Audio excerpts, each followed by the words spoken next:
2025 की south Indian राजनीतिक action thriller film नक्सल, जो अब हिंदी में डब होकर पूरे भारत में धूम मचा रही है, रामचरण की अब तक की सबसे शक्तिशाली और भावनात्मक रूप से समर्पित परफॉर्मेंस में से एक को दर्शकों के सामने लाती है।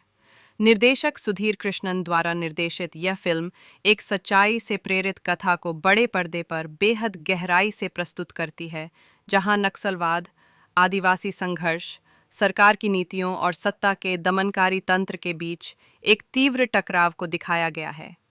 रामचरण इस फिल्म में अर्जुन वर्मा नामक एक पूर्व स्पेशल टास्क फोर्स ऑफिसर की भूमिका निभा रहे हैं, जो एक त्रासदी के बाद अपने अतीत के साए से निकलकर एक खुफिया मिशन पर भेजा जाता है, नक्सल गतिविधियों को भीतर से ख़त्म करने के लिए।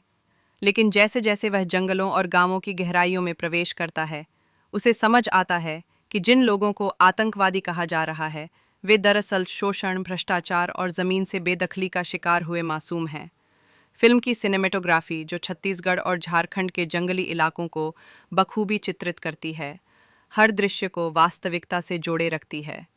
हिंदी डबिंग इतनी उत्कृष्ट है कि संवादों की भावना और तीव्रता ज्यों की त्यों बनी रहती है, और रामचरण के चेहरे पर उभरते भाव दर्शकों को भीतर तक झकझोर देते हैं। लेखन में गहराई है, जहां संवाद केवल शब्द नहीं बल्कि विचार और विद्रोह की आवाज़ बन जाते हैं।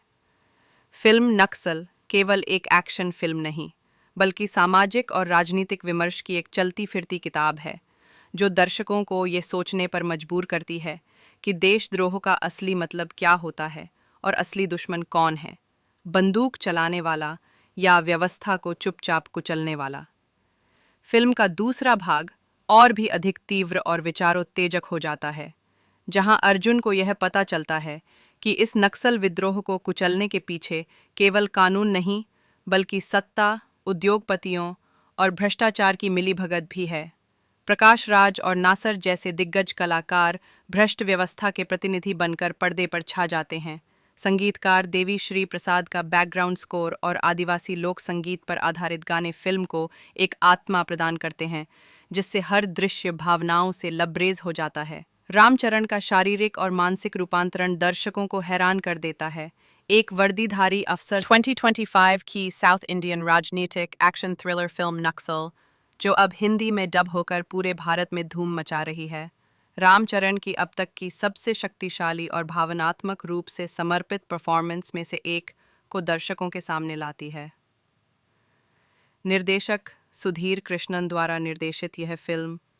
एक सच्चाई से प्रेरित कथा को बड़े पर्दे पर बेहद गहराई से प्रस्तुत करती है, जहां नक्सलवाद, आदिवासी संघर्ष, सरकार की नीतियों और सत्ता के दमनकारी तंत्र के बीच एक तीव्र टकराव को दिखाया गया है। रामचरण इस फिल्म में अर्जुन वर्मा नामक एक पूर्व स्पेशल टास्क फोर्स ऑफिसर की भूमिका निभा रहे हैं, जो एक त्रासदी के बाद अपने अतीत के साए से निकलकर एक खुफिया मिशन पर भेजा जाता है, नक्सल गतिविधियों को भीतर से ख़त्म करने के लिए। लेकिन जैसे जैसे वो जंगलों और गांवों की गहराइयों में प्रवेश करता है, उसे समझ आता है कि जिन लोगों को आतंकवादी कहा जा रहा है, वे दरअसल शोषण, भ्रष्टाचार और ज़मीन से बेदखली का शिकार हुए मासूम हैं। फिल्म की सिनेमेटोग्राफी, जो छत्तीसगढ़ और झारखंड के जंगली इलाकों को बखूबी चित्रित करती है, हर दृश्य को वास्तविकता से जोड़े रखती है। हिंदी डबिंग इतनी उत्कृष्ट है कि संवादों की भावना और तीव्रता ज्यों की त्यों बनी रहती है, और रामचरण के चेहरे पर उभरते भाव दर्शकों को भीतर तक झकझोर देते हैं। लेखन में गहराई है, जहां संवाद केवल शब्द नहीं बल्कि विचार और विद्रोह की आवाज़ बन जाते हैं। फिल्म नक्सल केवल एक एक्शन फिल्म नहीं, बल्कि सामाजिक और राजनीतिक विमर्श की एक चलती फिरती किताब है, जो दर्शकों को यह सोचने पर मजबूर करती है कि देशद्रोह का असली मतलब क्या होता है और असली दुश्मन कौन है, बंदूक चलाने वाला या व्यवस्था को चुपचाप कुचलने वाला। फिल्म का दूसरा भाग और भी अधिक तीव्र और विचारोत्तेजक हो जाता है, जहां अर्जुन को यह पता चलता है कि इस नक्सल विद्रोह को कुचलने के पीछे केवल कानून नहीं, बल्कि सत्ता, उद्योगपतियों और भ्रष्टाचार की मिलीभगत भी है।